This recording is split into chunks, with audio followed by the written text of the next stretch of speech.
Salut et bienvenue dans ma nouvelle vidéo Tyrannosaure. Je sais, je devais vous parler des étudiants en tout genre et des suicides, mais finalement, j'ai décidé de parler de censure par rapport à la situation mondiale actuelle, histoire de rappeler aux gens les différentes censures durant les derniers siècles, leurs conséquences, ce que ça voulait dire et l'impact que ça peut avoir actuellement. Donc, on va faire du sale dans le médical.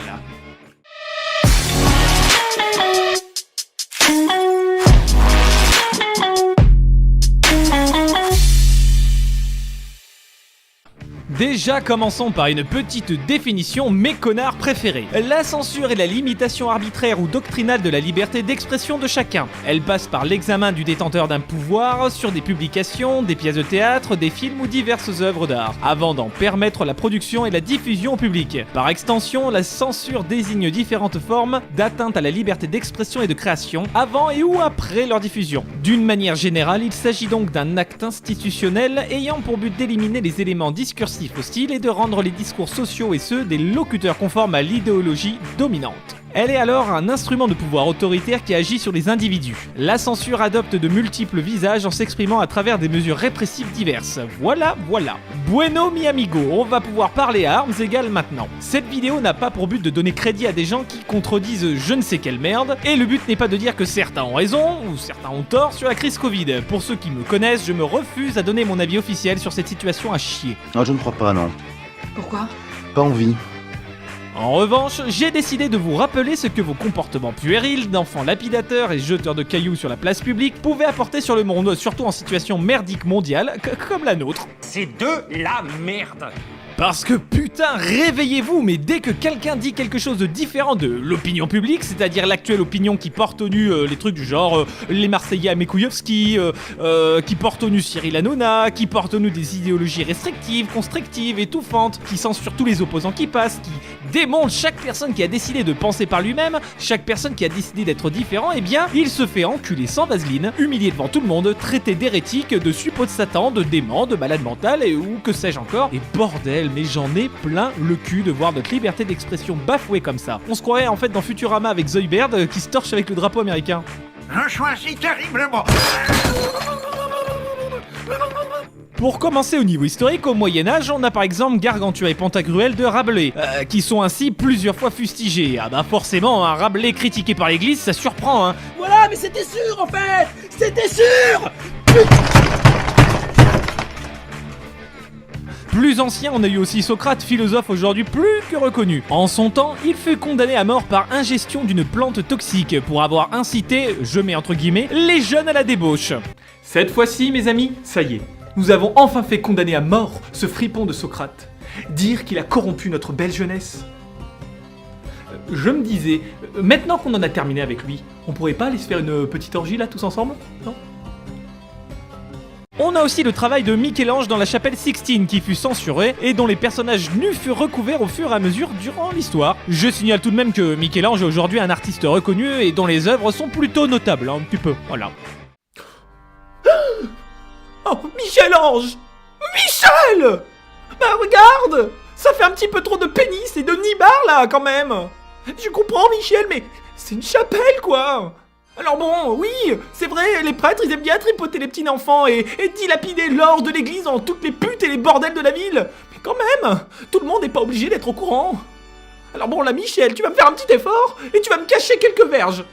Parce qu'en plus, ça me donne des complexes! Rappelez-vous aussi Copernic et le combat de l'église après sa mort qui a voulu réfuter ses travaux en interdisant évidemment tout alors que putain ce bon con de Copernic disait simplement que la Terre était soumise à son étoile, c'est-à-dire le soleil. On pourrait aussi parler des procès de Salem, de la chasse aux sorcières massive, de l'assassinat de femmes, de leur viol, de leur destruction sous prétexte qu'elles étaient différentes, fortes, indépendantes, qu'elles avaient refusé telle ou telle avance, blablabla. Alors ça, si ce n'est pas une forme hardcore de censure, je sais pas ce qui en sera, hein. Mais sire! Ma gueuse de voisine a refusé de coucher avec moi. Elle m'a même dit que je pouvais aller me faire cuire le cul. Ah, à la garce! Eh bien, mon bon, exigerais-tu réparation pour un tel affront? Ah oui, j'exige réparation. Mais dis-moi, le puant, ta voisine, aurait-elle un chat noir par tout hasard? Oui, elle a un chat noir, et alors? Eh bien, parfait. Tu peux déjà préparer le bûcher, Igor. Nous allons brûler ta voisine pour sorcellerie. Ça fonctionne toujours. Encore made in France, parlons du régime de Vichy où on usa de censure préventive. J'adore ça, c'est le top du top. Ah, les salauds. Les salauds. Les journaux recevaient de la part des autorités des consignes sur ce qu'ils pouvaient publier ou non. Bah ouais, logique. C'est d'ailleurs comme ça qu'au départ, le Canard enchaîné dut se débattre contre la censure, en adoptant son ton ironique devenu mythique pour détourner cette censure, de nombreux articles même anodins étant justement censurés. Pour la guerre d'Algérie, le pouvoir innova et décida de saisir tous les journaux, notamment ceux qui évoquaient des actes de torture. La bonne blague. Non mais what? Ils sont sérieux là? Non mais dans les journaux ils racontent partout que on torture des gens pendant la guerre d'Algérie. Et alors, c'est pas vrai? Oui c'est plutôt vrai quand même, mais bon, on avait juré croix de bois, croix de fer qu'on ne dirait à personne. Alors bon, là ce torchon là, eh ben tu vas me le censurer tout de suite. Et puis, mais depuis quand les journaux ils disent la vérité maintenant? Merde! Plus récemment encore, c'est-à-dire le 29 avril 2017, les Turcs ne pouvaient plus consulter Wikipédia car l'accès en avait été coupé par le gouvernement d'Erdogan, suite à une décision administrative. On a aussi la Corée du Nord, pays dans lequel une poignée de gens peuvent se connecter au web mondial, les autres bénéficiant d'une sorte d'intranet ultra censuré, comme en Chine, où le président Xi Jinping disait sans détour que la censure sur internet est nécessaire pour la liberté des Chinois. Waouh! Et c'est pourquoi j'annonce dès à présent une limitation ainsi qu'une censure de tout internet pour les habitants de ce pays. Croyez bien que je fais cela uniquement dans le but de préserver votre liberté. Bien. Est-ce que quelqu'un aurait une question? Ah, vous là-bas? Bien. Soldats, veuillez exécuter ce perturbateur, s'il vous plaît. Voilà, merci. Bien. Est-ce que quelqu'un reprendra une part de liberté, peut-être? Non? Personne? Donc parlons de la situation Covid. Pour l'exemple, une tribune de 250 chercheurs et médecins fut censurée pendant un bon moment, sous prétexte qu'ils critiquaient sévèrement le gouvernement dans sa gestion de la pandémie. Voilà ce qu'ils disaient sur le confinement à l'époque. L'espoir de faire disparaître ce virus en réduisant à néant la vie sociale est une illusion. D'autres pays en Asie comme en Europe n'ont pas eu recours à ces pratiques médiévales et ne s'en sortent pas plus mal que nous. Que l'on soit d'accord ou non, il faut en fait comprendre l'importance d'avoir des avis partagés qui s'entrechoquent, et de ne surtout pas tomber dans le despotisme en censurant ceux qui ne pensent pas comme les autorités. Ils ont eu le mérite de partager une idée différente, de parler de certains dangers et abus possibles. Toujours est-il que censurer une tribune de médecins et scientifiques, c'est quand même complètement dingue. Mais ça ne choque personne, voilà. J'en ai rien à foutre. Ouais. Je tiens aussi à vous parler de la censure de la généticienne Alexandra Henrion-Caude, dont l'interview a été purement et simplement censurée sur YouTube. Et depuis, c'est la clown fiesta les amis. Les journaux lynchent sans vergogne cette femme qui soulève des questions somme toute intéressantes et donne son avis, juste son avis d'expert, de professionnel. On la traîne actuellement dans la boue, et la chaîne TV Liberté qui lui a offert une tribune, eh bien bim, boum, dans leur mouille, 7 jours de bannissement. Le motif, la censure a été réalisée au motif que les informations médicales seraient erronées. C'est évidemment une excuse bidon qui permettrait d'effacer n'importe quel genre de vidéo. Oh, bah ça craque pas, tant pis. Alors, quelqu'un qui dit que le Covid ça va pas tuer tout le monde. Je censure. Quelqu'un qui dit que la pandémie va entraîner l'apparition de zombies. Oh, je valide parce que j'attends ça toute ma vie. Ensuite, et un homme qui explique comment attirer un enfant dans sa camionnette. Sûrement pour lui donner des bonbons. Bah je valide parce que c'est super gentil. Surtout pour Halloween. Et alors, une femme qui montre ses seins sur le net, histoire de faire le buzz en disant que l'IVG c'est tuer des bébés. Et ben je garde, hein, c'est très intéressant comme tu es. Et pour finir, un suicide en live sur YouTube. Et ben ça je garde aussi, et je vais me mettre en onglet pour regarder après. Pour finir, oh, quoi? Une généticienne mondialement connue qui pose des questions intéressantes sur un vaccin sorti au bout d'à peine un an? Ah ben ça je censure, c'est une honte pour l'humanité.